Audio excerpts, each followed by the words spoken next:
আসসালামু আলাইকুম ওরহমতুল্লাহি ওবরাকাতুহ।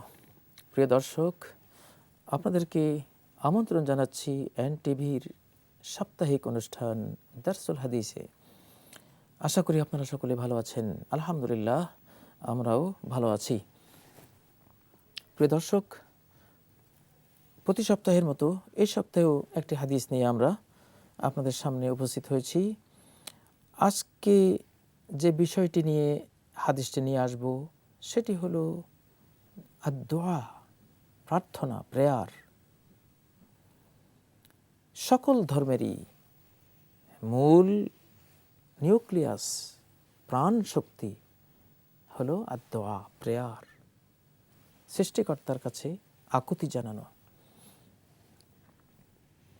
বিশেষ করে মানুষ শেষ যুগে এসে এমন বিপর্যস্ত হবে যেই বিপর্যয় থেকে তাকে দোয়া ছাড়া আর কিছুই বাঁচাতে পারবে না।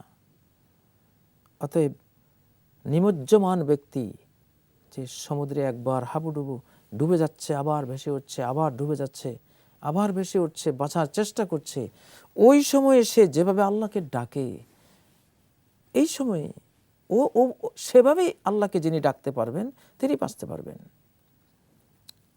এছাড়া বাঁচা যাবে না। সেজন্য এই বিষয়টিকে আজকে নির্বাচিত করেছি যে আদ-দুআ, প্রেয়ার বা প্রার্থনা আল্লাহর কাছে কিভাবে করতে হয়, প্রার্থনার কি গুরুত্ব, এই বিষয়টি সম্পর্কে যে হাদিসগুলো আছে সেগুলো নিয়ে আজকে আমরা আলোচনা করব। রাসূলুল্লাহ সাল্লাল্লাহু আলাইহি সাল্লাম থেকে ইমাম তিরমিজি সহ সহিহ হাদিস বর্ণনাকারীগণ একটি হাদিস বর্ণনা করেছেন, আদ-দুআউ হুয়াল ইবাদাহ, দোয়াই হচ্ছে প্রকৃত ইবাদত, আল্লাহর কাছে প্রার্থনা জানানো, তার কাছে প্রেয়ার জানানো। আরেকটি হাদিসের মধ্যে আল্লাহ তাআলা বলেছেন, হাদিসে কুদসিতে, ইয়া আদম ইজা মা দাআওতানি ওয়া রাজাওতানি গফারতু লাক আলা মা কানা ফিক ওয়ালা উবালি। আদম সন্তান, যতক্ষণ তুমি আমাকে ডাকবে, আমার কাছে আশা করবে, ততক্ষণ আমি তোমাকে ক্ষমা করব, যত পাপই তোমার কাছে থাকুক না কেন। ওয়ালা উবালি, আমি কোনো পরোয়া করব না তোমাকে ক্ষমা করতে। আল্লাহ তাআলা আদম সন্তানকে দুর্বল করে বানিয়েছেন। ওখলিকাল ইনসান দাঈফা, ইনসানকে দুর্বল করে বানানো হয়েছে। কেন? মানুষকে দুর্বল করে বানানো হয়েছে এজন্য যে লিয়াকওয়া বিরাব্বিহি, যাতে সে তার রবকে দিয়ে শক্তিশালী হয়। তাকে বানানো হয়েছে দুর্বল। সমস্যা নেই, তুমি শক্তি অর্জন করবা একজনকে দিয়ে, তোমার দুর্বলতা কাটিয়ে উঠবে একজনকে দিয়ে, তোমার দীনতা হীনতা কাটিয়ে উঠবে একজনকে দিয়ে, যিনি তোমার রব। এই জন্য তোমাকে দুর্বল বানানো হয়েছে। এটা তার রহমত তোমার প্রতি, তার দয়া তোমার প্রতি, যে তিনি তোমাকে দুর্বল করে বানিয়েছেন যাতে তুমি তার প্রতি মুখাপেক্ষী হও। দুর্বল করে বানিয়েছেন এই জন্য, লিয়াফতাকিরা ইলা রাব্বিহি ফায়াসআদ বিইফতিকারিহি, যাতে সে তার রবের মুখাপেক্ষী থাকে, আর এই মুখাপেক্ষিতা দিয়ে সে সৌভাগ্যবান হয়ে যায়। আল্লাহুম্মা ইন্নী আউযু বিকা মিনাল হাম্মি ওয়াল হাযান, হে আমার রব, আমি তোমার কাছে আশ্রয় চাই এই দুশ্চিন্তা থেকে, এই দুঃখ বেদনা থেকে, এই টেনশন থেকে, এই মনোরোগ থেকে। প্রিয় দর্শক, আজকে মুসলিম জাহানের বাইরে প্রতি বছর 7 লক্ষ মানুষ মনোরোগে মারা যাচ্ছে, আত্মহত্যা করে, মনোবেদনায় আত্মহত্যা করে মারা যাচ্ছে। কেন? এই জন্য যে তারা তাদের স্রষ্টাকে খুঁজে পায়নি, যিনি এই মনোবেদনা, এই দুঃখ, টেনশন দূর করে দিতে পারেন হৃদয় থেকে, তার প্রতি একটু আস্থার মাধ্যমে। মেডিকেল সায়েন্টিস্টগণ বলেন, কেউ যদি মনে করে ইন্নালি রব্বান ইয়াশফিনি, আমার একজন রব আছেন যিনি চাইলে আমার এই রোগ নিরাময় করে দিতে পারেন, এইটুকু ভাব মনে আসার সাথে সাথে তার 50% রোগ চলে যাবে।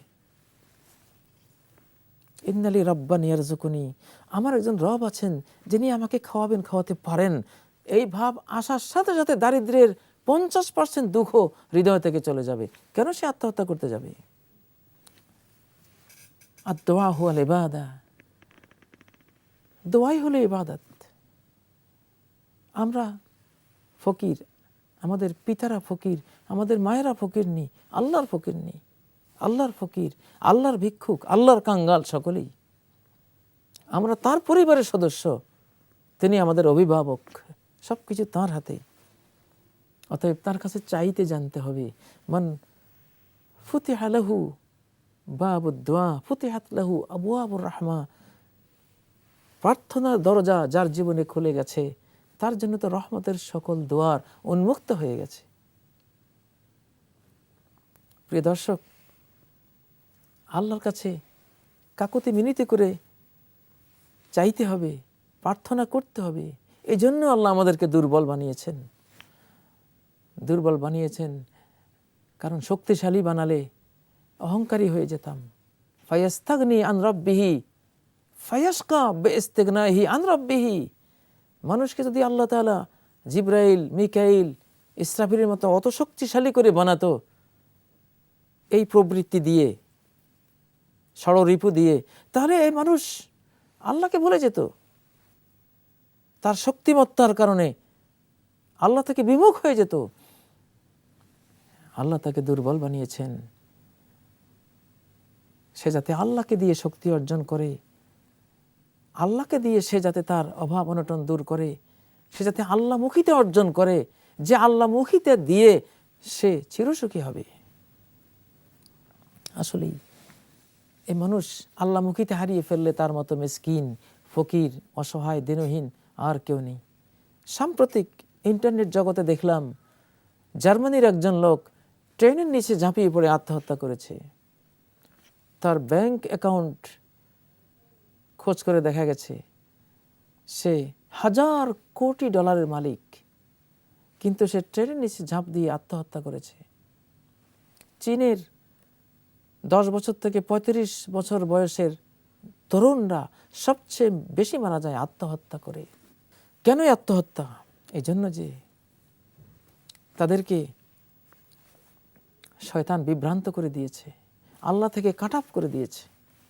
তারা আল্লাহকে পায় না। এই হৃদয় আল্লাহকে ছাড়া কি শান্তি পেতে পারে? আল্লাহ বলছেন, ইবনে আদম উতলুবনি তাজিদনি, আদম সন্তান আমাকে চাও তুমি আমাকে পাবে। ফাইন ওয়াজাদতানি ওয়াজাদতা কুল্লা শাই, যদি আমাকে পেয়ে গেলে তাহলে সবই তুমি পেয়ে গেলে, আর কিছু বাকি নেই। ওয়াইন ফুত্তানি ফাতাকা কুল্লু শাই, আর যদি তুমি আমাকে হারিয়ে ফেলো তাহলে সবই তোমার হারিয়ে গেল, কিছুই তুমি পেলে না। আসলেই এই হৃদয় জগৎ আল্লাহকে দিয়ে এতটা শান্তি অর্জন করে। আল্লাহর প্রতি যার আস্থা, হাসবুনাল্লাহু ওয়া নি'মাল ওয়াকিল, আল্লাহ আমাদের জন্য যথেষ্ট, আল্লাহ আমাদের উত্তম কর্মবিধায়ক, এই বিশ্বাসটি আসার সাথে সাথে মানুষ মনোরোগ থেকে, মনোবেদনা থেকে, টেনশন থেকে, দুঃখ থেকে মানুষ মুক্তি পেতে পারে। এজন্য আদ-দুআ হুয়াল ইবাদাহ, আমাদেরকে দোয়া করতে হবে। তবে দোয়ার কিছু শর্ত আছে, আল্লাহর কাছে চাইতে হবে। লিয়াসআল আহাদুকুম রাব্বাহু, নবীজি বলছেন তোমাদের প্রত্যেকে তার রবের কাছে যাতে চায়, এমন কি তার স্যান্ডেলের ফিতা ছেড়ে গেছে, পকেটের টাকা আছে, সামনে দোকান আছে, থাকুক, তারপরও আল্লাহর কাছে একটু চাও, আল্লাহ আমাকে আমার স্যান্ডেলের একটি ফিতা তুমি দাও। তোমার কি কোনো নিশ্চয়তা আছে যে তুমি ওই দোকান পর্যন্ত যাবার সময় পাবে? কত মানুষ তো পরিকল্পনা করে হয়তো যাওয়া শুরু করেছে, তার আগেই মৃত্যুর কোলে ঢলে পড়েছে। মৃত্যু তাকে চান্স দেয়নি, সুযোগ দেয়নি। তাহলে চাইতে তোমার বাধা কোথায়? আল্লাহর কাছে দোয়া করা, প্রার্থনা করা, এটি যে মূল ধর্ম, এটি যে মূল ইবাদত। পৃথিবীর মানব জাতির অবস্থা দেখলে আমরা বুঝি, পৃথিবীতে কোনো শহর, নগর, বন্দর এমন থাকতে পারে যেখানে উন্নত কোনো কলকারখানা নেই, যেখানে কোনো হাইরাইজ বিল্ডিং নেই, যেখানে হয়তো কোনো সাংস্কৃতিক শিল্পকলা একাডেমি নেই, এগুলো ছাড়া কোনো শহর পৃথিবীতে থাকতে পারে, কিন্তু ইবাদতখানা নেই, প্রেয়ার করার, প্রার্থনা করার কোনো মঞ্জিল নেই, কোনো মসজিদ নেই, কোনো মন্দির নেই, কোনো গির্জা নেই, এমন কোনো শহর, নগর, বন্দর পৃথিবীতে কল্পনা করা যায় না। এ থেকে বোঝা যায় যে আল্লাহ তাআলা মানুষকে আল্লাহর প্রতি মুখাপেক্ষিতার স্বভাব দিয়ে সৃষ্টি করেছেন। মানুষ ভুল হোক আর শুদ্ধ হোক, এই জিনিসটি বুঝেই। এই জন্য সারা বিশ্বে আর কিছু থাকার না থাক, যেই কোনো শহরে আপনি ইবাদতখানা দেখবেনই। আপনার সৌভাগ্য, আপনার দুর্ভাগ্য আপনার কাছে আল্লাহ তুলে দিয়েছেন। আপনি এখন চিন্তা করুন, আপনি কি সৌভাগ্যবান হতে চান? আপনি কি জান্নাতি হতে চান? দুনিয়াতে শান্তি সুখে থাকতে চান? কবরে সুখ শান্তিতে থাকতে চান? অনন্তকালে অনন্ত সুখ, অকল্পনীয় সুখ, অনির্বচনীয় সুখ, অশ্রুতপূর্ব সুখ আপনি কি পেতে চান? সেটা আপনার হাতে, আপনার হাতে। আল্লাহ আপনার হাতে তুলে দিয়েছেন। আপনি লম্বা হবেন, বেটে হবেন, এটা আপনার হাতে দেননি। আপনি কালো হবেন, ফর্সা হবেন, আপনার হাতে দেননি। আপনি বুদ্ধিমান হবেন না বেকুব বোকা হবেন, আপনার হাতে দেননি। আপনি নারী হবেন কি পুরুষ হবেন, আপনার হাতে দেননি। এটা তিনি নিয়ন্ত্রণ করে দিয়েছেন। কিন্তু আপনি সৌভাগ্যবান হবেন না দুর্ভাগ্যবান হবেন, সেটা আপনার হাতে তুলে দিয়েছেন। লা ইয়ারুদ্দুল কাদরা ইল্লা দুআ। নবীজি বলছেন, তাকদীরকে ফিরাতে পারে দোয়া। দোয়া দোয়া আপনাকে জান্নাতি বানাতে পারে। আপনার দোয়া আপনাকে জান্নাতি বানাতে পারে। রাব্বুল আলামিন আমাকে জান্নাতি বানাও। প্রতিদিন সকালে উঠে নবী সাল্লাল্লাহু আলাইহি ওয়াসাল্লাম বলছেন, যদি সকাল বিকাল কেউ 7 বার প্রেয়ার জানায়, আল্লাহ তোমার জান্নাত আমাকে দাও, জান্নাত পাল্টা প্রেয়ার দেবে আল্লাহর কাছে, ও আল্লাহ ওই লোকটাকে আমাকে দাও, আমার কাছে দাও। আপনি যদি প্রতিদিন সকাল সন্ধ্যায় 7 বার আল্লাহর কাছে দোয়া করেন, আল্লাহ জাহান্নাম থেকে আমাকে মুক্তি দাও, জাহান্নাম আল্লাহর কাছে 7 বার দোয়া করবে, আল্লাহ তুমি ওই লোক থেকে আমাকে মুক্তি দাও, ওই লোকটাকে আমার মধ্যে নিয়ে এসো না। আপনার সৌভাগ্য, আপনার দুর্ভাগ্য আপনার কাছে। আপনাকে এমন জিনিস আল্লাহ দিয়েছেন, এমন পাওয়ারফুল দোয়া, প্রেয়ার আপনাকে দিয়েছেন। এই প্রেয়ার দিয়ে, দোয়া দিয়ে আপনি জান্নাত পাবেন, এটা দিয়ে জাহান্নামে যেতে পারেন যদি এটা না করেন। আপনার জান্নাত, আপনার জাহান্নাম আপনার হাতে তুলে দিয়েছেন। আপনি চেয়ে চেয়ে জান্নাত নিয়ে নেন। আল্লাহু আকবার। ওয়াইজা সাআলতুমুহু ফাসআলুহুল ফিরদাউস। আল্লাহর কাছে যখন জান্নাত চাইবে, সবচেয়ে বড়টা চাইবে। কেন চাইতে বলা হয়েছে? এই জন্যই যে যেহেতু পাওয়া যাবে, চাইলে পাওয়া যাবে, এটা সে দরবার। পাওয়া না গেলে কোনোদিন আল্লাহ বলতেন না, রাসূল জানাতেন না যে জান্নাত চাও, কারণ যেটা পাওয়া যাবে না এটা চেয়ে লাভ কি? আচ্ছা, কেন প্রার্থনার এত মূল্য? কারণ প্রার্থনার এত মূল্য এই জন্য যে আপনি যখনই আল্লাহর কাছে প্রার্থনা করবেন, তখন আপনি আল্লাহর অস্তিত্ব স্বীকার করলেন। কারণ যার অস্তিত্ব নেই মানুষ তার কাছে প্রার্থনা জানায় না। আচ্ছা, যখন প্রার্থনা করলেন তখন আপনি বিশ্বাস করলেন যে আল্লাহ অবশ্যই আমার কথা শুনতে পাচ্ছেন। কারণ মানুষ যখন চিন্তা করে যে এই লোকটা আমার কথা শুনবে না, জীবনেও তার কাছে কথা আওয়াজ দিয়ে বলে না, কারণ খামাখা ওই লোক এত দূরে যে শুনবে না, কেন আমি তাকে আওয়াজ দিয়ে বলবো? তাহলে আপনি যখন দোয়া করছেন তখন আপনার ভিতরে বিশ্বাসটা এসে গেছে যে আল্লাহ আমার কথা শুনতে পাচ্ছেন। ইন্নাহু সামিউন কারীব, আল্লাহ আমার অতি নিকটে, তিনি সর্বশ্রোতা। এই বিশ্বাসটা ভিতরে আসলো। আচ্ছা, মানুষ কাকে ডাকে, কার কাছে কিছু পাওয়ার জন্য তাকে আহ্বান জানায়? কাকে? যে তাকে ভালোবাসে। সে জানে যে এই লোকটা অবশ্যই আমাকে ভালোবাসে। বিপদে পড়েছি, মাথা চিন্তা করে আমাকে কে পছন্দ করে, কে ভালোবাসে, কার কাছে গেলে কে একটু আমাকে দয়া করে জিনিসটা করে দেবে। তখন ভালোবাসার একজন লোককে সে খুঁজে বের করে তার কাছে দোয়াটা, প্রার্থনাটা জানায়। ঠিক আপনি যখন আল্লাহর কাছে দোয়া দিলেন, তখন আল্লাহ আপনাকে ভালোবাসছে এই সুন্দর কল্পনাটাও আপনার হৃদয়ে আসলো। চতুর্থত, আপনি যখন আল্লাহর কাছে দোয়া করছেন তখন আল্লাহ যে একক সত্তা, মহান সত্তা, এই ঈমানটুকু আপনার ভিতরে আসলো। এই যে 4টা বড় বড় জিনিস এক দোয়ার মধ্যে, একের ভিতরে 4 এসে গেল হৃদয় জগতে। আল্লাহ খুশি। আল্লাহু আকবার। কুল মা ইয়াবাউ বিকুম রব্বি লাউলা দুআউকুম। বলো, তোমাদের আল্লাহ কোনো পরোয়া করতেন না হে কাফেররা, মক্কার মুশরিকরা, কিন্তু তোমরা যে দোয়া করো, দোয়া করার মধ্যে যে আল্লাহর অস্তিত্বের স্বীকৃতি আসে, আল্লাহ যে শুনতে পাচ্ছেন এই স্বীকৃতি আসে, আল্লাহ যে তোমাকে ভালোবাসেন এটাও স্বীকার করো, আল্লাহ যে একজন আছেন তোমার এই অভাব দূর করতে পারেন, বিপদ মুক্তি দিতে পারেন, তুমি এর প্রতি ঈমানও এনেছো। একটা দোয়া যে 4টা জিনিস চলে আসছে, এই দোয়ার কারণে আল্লাহ তোমাদের হিসাব করেন, তোমাদেরকে পাত্তা দেন। নাহলে তোমরা যে বেঈমানি করছো তো কোনো পাত্তাই দিত না আল্লাহ তোমাদেরকে। প্রিয় দর্শক, তাহলে আপনার সৌভাগ্য, আপনার দুর্ভাগ্য আপনারই হাতে। আপনি দোয়ার মাধ্যমে জান্নাত পাবেন, আপনি দোয়ার মাধ্যমে জান্নাতুল ফেরদাউস পেতে পারেন। আপনি আপনার সন্তানদেরকে সৎ বানাতে পারেন দোয়া করে করে, চেষ্টা করে করে। আপনি একজন সচ্চরিত্র স্ত্রী লাভ করতে পারেন দোয়ার মাধ্যমে। একটি সুখের নিয়ে দুনিয়ার স্বর্গ, দুনিয়ার জান্নাত, এমন একটি সুন্দর পরিবার পেতে পারেন, এমন একটি সমাজ পেতে পারেন দোয়ার মাধ্যমে। আপনি একটি বিপদমুক্ত লাইফ অর্জন করতে পারেন দোয়ার মাধ্যমে। মুহাম্মদ সাল্লাল্লাহু আলাইহি সাল্লাম জীবনের সর্বক্ষেত্রে দোয়া করতেন। আল্লাহ তো বলেছেন, ওমা কানা আল্লাহু লিয়ুআযিবাহুম ওয়া আনতা ফীহিম ওমা কানা আল্লাহু মুআযিবাহুম ওয়া হুম ইস্তাগফিরুন। হে নবী, যতক্ষণ আপনি তাদের মাঝে আছেন ততক্ষণ আল্লাহ তাদেরকে আযাব দেবেন না। আচ্ছা, এখন তো নবী নেই, তাহলে আমরা এই নিয়ামত থেকে কি বঞ্চিত হব? যে সাহাবায়ে কিরামদের মাঝে নবী ছিলেন, এই জন্য কোনো আযাব গজব তাদের উপরে আসেনি, আসমান থেকে জমিন থেকে কোনো দিক থেকে আসেনি।